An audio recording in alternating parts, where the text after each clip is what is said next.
आज मैं आपके लिए एक बहुत ही खौफनाक कहानी लेकर आया हूँ। कड़ाके की सर्दी, घना कोहरा और सुनसान हाईवे। उस रात राजेश अपने ट्रक से अकेला निकला था, मगर रास्ते में अचानक किसी ने शीशा खटखटाया। जबकि बाहर कोई नहीं था, वो आवाज, वो छोटे हाथों के निशान और कोहरे में दिखी वो लाल फ्रॉक वाली परछाई, सब कुछ इतना डरावना था कि आज तक वो रात भुला नहीं पाया। ये सच्ची घटना आपको अंदर तक हिला देगी। मेरा नाम राजेश कुमार है, सुल्तानपुर का रहने वाला हूँ। पेशे से ट्रक ड्राइवर हूँ और करीब 20 साल से सड़कों पर गाड़ी चला रहा हूँ। दिल्ली से कोलकाता, पटना से कानपुर तक का सफर तय कर चुका हूँ। लेकिन जो कुछ मैंने उस रात देखा, उसने मेरी जिंदगी ही बदल कर रख दी। वो रात बेहद सर्द थी। आसमान में कोहरे का इतना घना पर्दा था कि हाथ आगे बढ़ाओ तो अपनी ही उंगलियां नजर नहीं आती थीं। मैं लखनऊ से वाराणसी जा रहा था। ट्रक खाली था, इसलिए रफ्तार ज्यादा थी। जैसे जैसे रात गहराती गई, कोहरा और सघन होता गया। देर रात के वक्त मैं एक सुनसान हाईवे पर था। सड़क वीरान थी, दोनों तरफ सिर्फ खेत और बीच बीच में कुछ टूटी फूटी झोपड़ियां दिख रही थीं। ट्रक की हेडलाइट्स मुश्किल से कुछ फीट आगे तक ही रोशनी फैला पा रही थीं। आसपास का सन्नाटा इतना गहरा था कि इंजन की आवाज भी डरावनी लग रही थी। तभी अचानक ठक, शीशे पर किसी ने 2 बार दस्तक दी। मेरे हाथ अपने आप ब्रेक पर चले गए। ट्रक झटके से रुक गया। दिल जोरों से धड़क रहा था। मैंने शीशे से बाहर झांका, लेकिन चारों तरफ सिर्फ घना कोहरा था। पहले तो मैंने सोचा शायद कोई डाल या झाड़ी टकरा गई हो। मैंने ट्रक से उतरकर चारों तरफ देखा, लेकिन वहां कुछ भी नहीं था। सड़क बिल्कुल सूनी पड़ी थी, बस दूर से किसी जानवर की आवाज आ रही थी। जैसे ही मैं वापस ट्रक में चढ़ने वाला था, पीछे से वही आवाज फिर आई, ठक ठक। इस बार आवाज बिल्कुल साफ और पास से आ रही थी, जैसे किसी ने ट्रक के पिछले हिस्से पर हल्के से दस्तक दी हो। मैं तुरंत मुड़ा और टॉर्च जलाकर देखा, लेकिन वहां कोई नहीं था। सिर्फ ट्रक की बॉडी पर ताजा कोहरा जमा था। अब डर धीरे धीरे मेरे अंदर घर करने लगा था। दिल कह रहा था, भाग यहां से। मैंने ट्रक स्टार्ट किया और रफ्तार बढ़ा दी, लेकिन कुछ ही किलोमीटर चलने के बाद ऐसा लगा जैसे कोई ट्रक की छत पर चल रहा हो। छत पर पैरों की हल्की हल्की आवाज आ रही थी, थप थप थप। उस रात का कोहरा तो मेरी हड्डियों तक उतर चुका था। ट्रक के अंदर भी कोहरा भर गया था, जैसे हवा भी डर से कांप रही हो। तभी मेरी नजर सामने वाले शीशे पर पड़ी। उस पर एक छोटे हाथ का निशान साफ दिख रहा था, 5 उंगलियां बराबर दूरी पर, जैसे किसी ने अंदर से ही छुआ हो। मैंने पीछे देखा, केबिन तो बिल्कुल खाली था। बाहर कोई नहीं, अंदर कोई नहीं। फिर ये निशान कैसे? दिल धक धक कर रहा था। मैंने झट से कपड़ा उठाया और शीशा साफ किया। निशान गायब हो गया। लेकिन जैसे ही मैंने आगे देखा, ट्रक के साइड मिरर पर वही निशान फिर दिखाई दिया। इस बार उंगलियों के बीच से पानी की बूंदें टपक रही थीं, जैसे किसी गीले हाथ ने दबाव डाला हो। मेरे पूरे शरीर में सिहरन दौड़ गई। मैंने एक्सेलरेटर जोर से दबाया और ट्रक तेजी से आगे बढ़ा। हर कुछ मिनट बाद वही आवाज आती, ठक ठक। पहले बाईं तरफ से, फिर दाईं ओर से, जैसे कोई ट्रक के साथ साथ दौड़ रहा हो। मैंने म्यूजिक प्लेयर चालू किया ताकि आवाज दब जाए, लेकिन वो आवाज उससे भी ऊंची होने लगी। अब तो ऐसा लगने लगा था जैसे कोई केबिन की पिछली दीवार पर थपथपा रहा हो। कौन है वहां? मैंने चिल्लाकर पूछा। कोई जवाब नहीं आया। सिर्फ इंजन की आवाज और कोहरे की सफेद चादर थी जो सड़क को निगल रही थी। थोड़ी देर बाद ट्रक की हेडलाइट्स टिमटिमाई और अचानक बंद हो गईं। अब चारों तरफ सिर्फ अंधेरा था। मैं सड़क के बीचों बीच फंस गया था। इंजन चालू था, लेकिन लाइट्स बंद थीं। मैंने टॉर्च उठाई और बाहर झांककर देखने की कोशिश की, लेकिन कोहरे ने सब कुछ ढक रखा था। ऐसा लग रहा था मानो सड़क खत्म हो गई हो और ट्रक किसी सफेद धुएं में तैर रहा हो। अचानक ड्राइवर साइड के शीशे पर फिर वही आवाज आई, ठक ठक। इस बार आवाज के साथ किसी की सांसों की धुंध भी शीशे पर उभर आई, जैसे कोई बहुत पास खड़ा हो। मैं जड़ हो गया। हिम्मत करके टॉर्च बाहर की ओर घुमाई, लेकिन रोशनी में कुछ नहीं दिखा। जैसे ही मैंने टॉर्च वापस अंदर की ओर घुमाई, शीशे पर फिर वही हाथ का निशान बना था, लेकिन इस बार सिर्फ 4 उंगलियां थीं। दिल जैसे रुक सा गया। मैंने इंजन बंद किया और आंखें बंद कर लीं। चारों ओर सन्नाटा छा गया। सिर्फ हवा की सीटी और मेरी सांसों की आवाज सुनाई दे रही थी। थोड़ी देर बाद महसूस हुआ कि कोई केबिन के अंदर है, बिल्कुल पास। मैंने धीरे धीरे आंखें खोली। सामने की खिड़की पर धुंध की परत थी और उस पर किसी ने उंगली से लिखा था, देख रहा हूं। मेरे गले से आवाज ही नहीं निकल रही थी। मैंने कांपते हाथों से ट्रक स्टार्ट किया। किसी तरह हेडलाइट फिर जल उठी और ट्रक आगे बढ़ा। अब मैं बस भाग रहा था, किसी मंजिल की परवाह नहीं थी। सड़क के किनारे एक पुराना ढाबा दिखा। बाहर सिर्फ एक लालटेन जल रही थी। कोहरा अब भी घना था, लेकिन मेरे अंदर का डर उससे कहीं ज्यादा भारी था। ट्रक की हेडलाइट्स कोहरे को चीरने की कोशिश कर रही थीं, लेकिन सामने कुछ मीटर से ज्यादा कुछ दिखाई नहीं दे रहा था। पेट में चाय की तलब हो रही थी और मन थोड़ा संभलना चाहता था। मैंने ट्रक साइड में लगाया और नीचे उतरा। ठंडी हवा ने चेहरा झुलसा दिया। दुकान पर एक सफेद दाढ़ी वाला बूढ़ा आदमी बैठा था। उसके सर पर ऊनी टोपी थी, हाथ में पुरानी पीतल की केतली और सामने धीमी आंच पर उबलती चाय। मैं पास जाकर बोला, बाबा एक चाय बना दो। उसने सिर उठाया और मुझे कुछ पल तक देखता रहा, फिर बिना कुछ कहे चाय दे दी। उसकी आंखों में एक अजीब सी थकान थी, जैसे बहुत कुछ देख चुका हो या फिर जैसे कुछ देखना ही नहीं चाहता हो। मैंने बात शुरू की, बाबा आप यहाँ रोज बैठते हो? उसने धीरे से कहा, हाँ बेटा, 25 साल से यहीं हूँ। अरे वाह, मैंने हंसने की कोशिश की। तो फिर तो आपको सब रास्ते याद होंगे। अच्छा बताइए, ये आगे जो मोड़ है ना, वहां कुछ सुनाई देता है? मैंने अभी आते वक्त कुछ अजीब आवाजें सुनी थी। बूढ़ा कुछ सेकंड तक चुप रहा, फिर उसकी आंखें लालटीन की लौ पर टिक गईं। धीरे से बोला, क्यों, तुम्हें भी ठक ठक की आवाज सुनाई दी? मेरे गले से शब्द ही नहीं निकले, मैं बस उसकी तरफ देखता रह गया। उसने लंबी सांस ली और कहा, कुछ साल पहले इसी जगह एक हादसा हुआ था। एक पूरी फैमिली जल गई थी, माँ बाप और 2 बच्चे। गाड़ी के अंदर आग लग गई थी, किसी को बाहर निकलने का मौका नहीं मिला। मैंने धीरे से पूछा, और कोई बचा था? बूढ़े ने सिर हिलाया, नहीं बेटा, बस कहते हैं एक छोटी लड़की का शरीर नहीं मिला। आग के बाद राख में सब कुछ था, पर वो बच्ची कहीं नहीं थी। तब से लोग कहते हैं कोहरे वाली रातों में वो इसी सड़क पर दिखती है, सवारी मांगती है और जो भी रुकता है उसे बस ठक ठक सुनाई देता है। मेरे रोंगटे खड़े हो गए। मैंने कांपते हुए पूछा, बाबा आप मानते हो ये सब? वो हल्की मुस्कुराहट के साथ बोला, बेटा मानो या ना मानो, लेकिन इस रास्ते पर कुछ है। कई ड्राइवर यहाँ रुककर यही कहानी बताते हैं। कोई कहता है शीशे पर हाथ के निशान बनते हैं, कोई कहता है गाड़ी खुद रुक जाती है। बूढ़े ने मुझे गर्म चाय का ग्लास दिया। मैंने जल्दी जल्दी 2 घूंट लिए, पर मन बेचैन था। बाबा आपने उस लड़की को कभी देखा? मैंने हिम्मत करके पूछा। वो कुछ पल तक खामोश रहा, फिर बोला, देखा नहीं बेटा, लेकिन महसूस जरूर किया है। एक बार देर रात में दुकान बंद कर रहा था, कोहरा था जैसे आज है। तभी किसी ने पीछे से कहा, बाबा एक चाय दोगे? मैं रुक गया, पलट कर देखा तो वहां कोई नहीं था, पर आग की राख जैसे किसी ने मेरे पैरों के पास गिराई हो, जलती हुई लाल सुलगती राख। और फिर वही आवाज, ठक ठक। उसने चाय का ग्लास मेरे हाथ में रखा, पर हाथ कांप रहा था। बोला, बेटा यहां से जल्दी निकल जाओ, कोहरा बढ़ रहा है।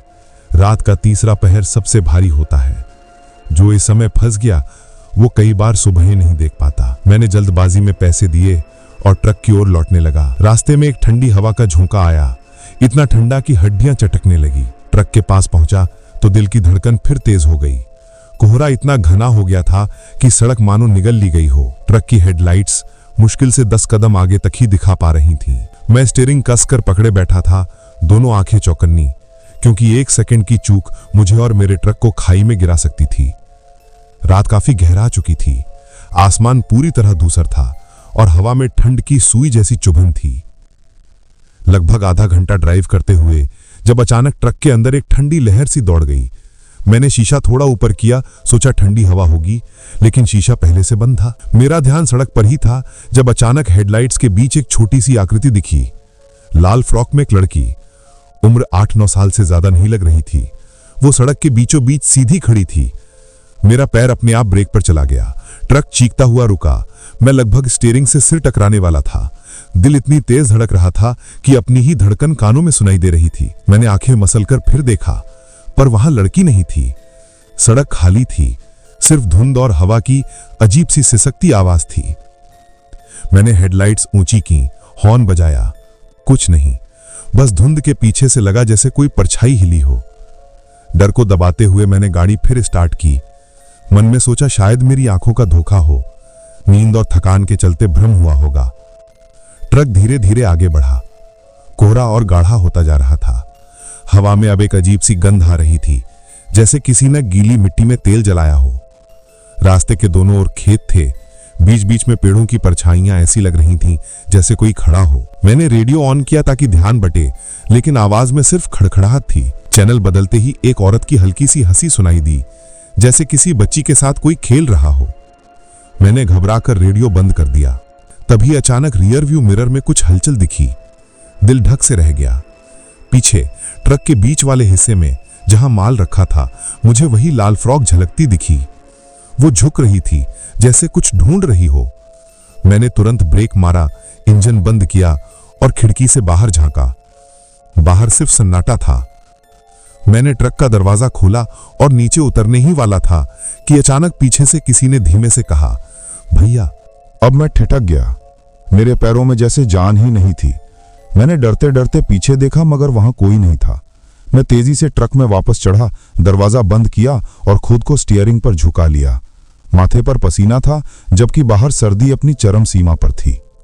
ट्रक स्टार्ट किया, लेकिन जैसे ही हेडलाइट जली वो फिर सामने थी, वही लड़की लाल फ्रॉक में, दोनों हाथ नीचे लटकाए, चेहरा झुकाए हुए।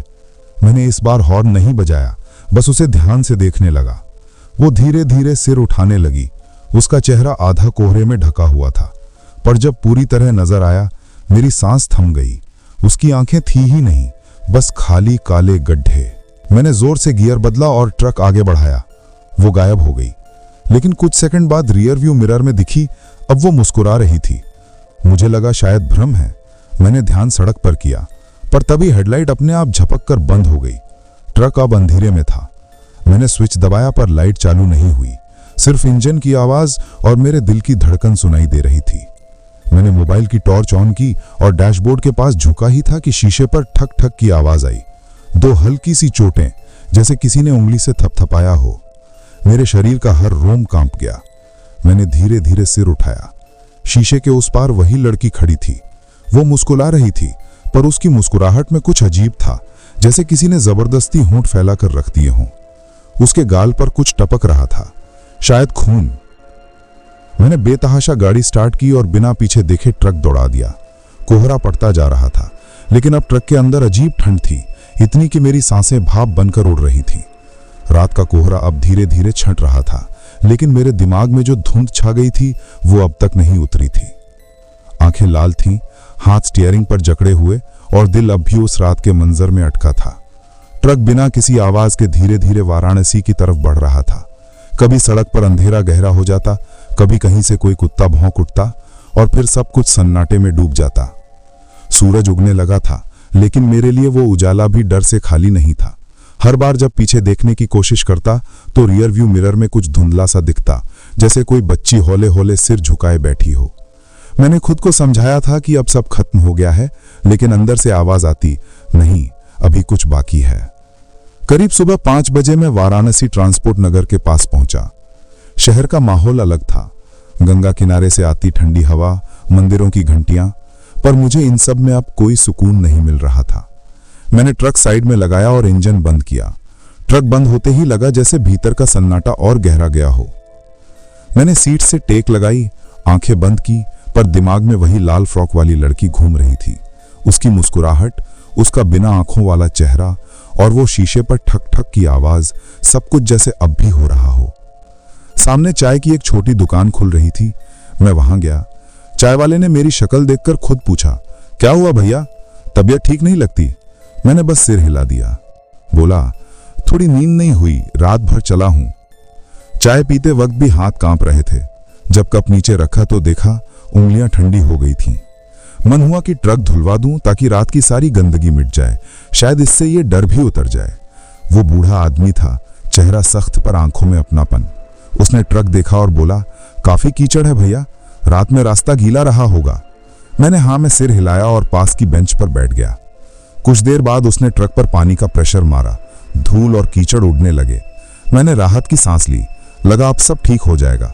पर तभी उसने झुककर कुछ देखा, फिर मुझे आवाज दी, भैया ये छोटे हाथ का निशान किसका है?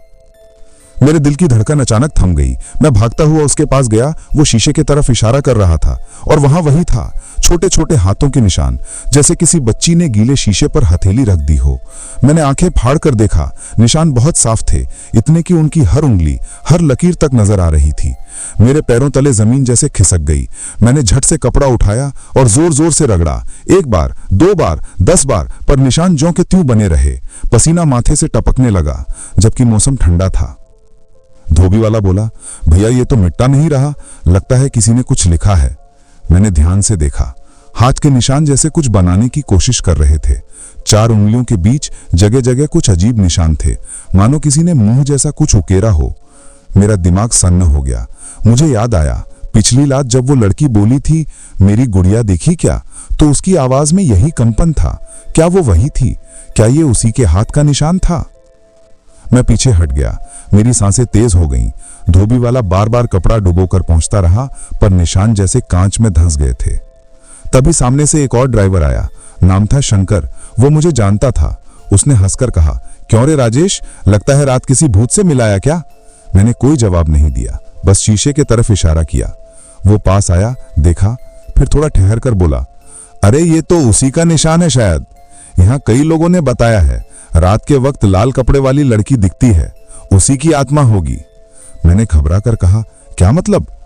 वो बोला, सालों पहले यहां से गुजरते वक्त एक ट्रक ने उसे कुचल दिया था।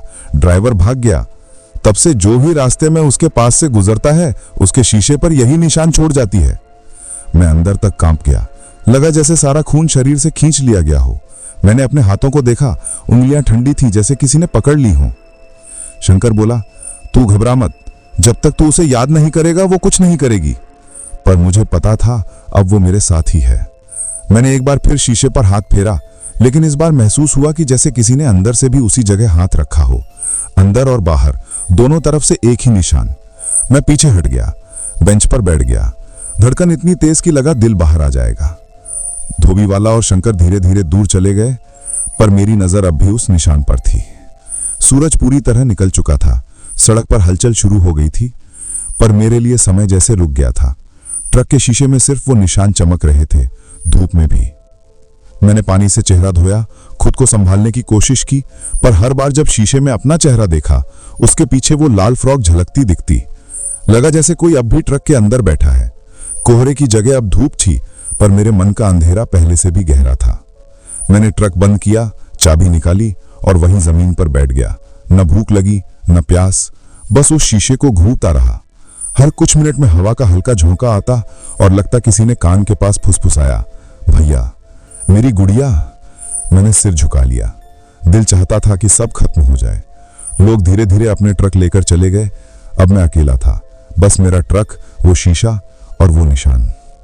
थोड़ी देर बाद मैंने देखा निशान धीरे धीरे फीके पड़ने लगे। पहले एक उंगली, फिर दूसरी, फिर हथेली। मैंने राहत की सांस ली। लगा कि सब खत्म हो गया है। पर तभी आखिरी निशान मिटने से पहले मुझे लगा किसी ने शीशे पर अंदर से लिखा, मैं यहां हूं। वो लिखावट एक पल को चमकी, फिर गायब हो गई। मैंने सिर पकड़ लिया। अब मुझे यकीन हो गया था कि वो मरी नहीं थी, बस कहीं अटकी हुई थी, और अब शायद मेरे साथ। वाराणसी की सुबह मेरे लिए नई शुरुआत नहीं थी। वो सिर्फ उस रात के डर का दूसरा हिस्सा था, जो अब मेरे हर सफर में मेरे साथ चलने वाला था। साल बीतते गए, लेकिन उस रात की ठक ठक की आवाज आज तक मेरे कानों में गूंजती है। आज कई साल हो गए हैं, मैं अब भी ट्रक चलाता हूँ। वही रास्ते, वही ढाबे, वही सर्द हवाएं। बस फर्क इतना है कि अब मैं उस रास्ते से कभी नहीं गुजरता। हर बार जब सर्दी आती है और कोहरा छा जाता है, तो हाथ अपने आप स्टीयरिंग पर कस जाते हैं। लोग कहते हैं डर वक्त के साथ मर जाता है, पर मेरे लिए वो डर अब मेरी आदत बन गया है। कई बार जब रात में अकेला ट्रक लेकर निकलता हूँ, तो लगता है जैसे ट्रक के केबिन में कोई मेरे साथ बैठा है। वो छिपी रहती है, बस सांसों की ठंडी आहट महसूस होती है। वाराणसी की सुबह के बाद से मैंने कोशिश की थी सब भूल जाने की। दोस्तों ने समझाया, राजेश तू बहुत सोचता है, वो सब दिमाग का वहम था। लेकिन जब भी किसी बच्चे की हंसी सुनता, तो वही लाल फ्रॉक वाली याद आ जाती। उसकी मुस्कुराहट, उसका चेहरा और वो शीशे पर छोटे हाथों के निशान, सब कुछ अब भी आंखों के सामने घूमता है। कभी कभी रात में सपनों में भी वही रास्ता दिखता है। सड़क कोहरे से भरी होती है, ट्रक धीरे धीरे चल रहा होता है, और फिर अचानक वही आवाज, ठक। हर बार मैं नींद से हड़बड़ा कर उठ जाता हूँ, बिस्तर के पास रखा पानी पीता हूँ, फिर उस सिहरन से छुटकारा नहीं मिलता। कभी कभी लगता है कि कहीं वो अब भी मुझसे कुछ कह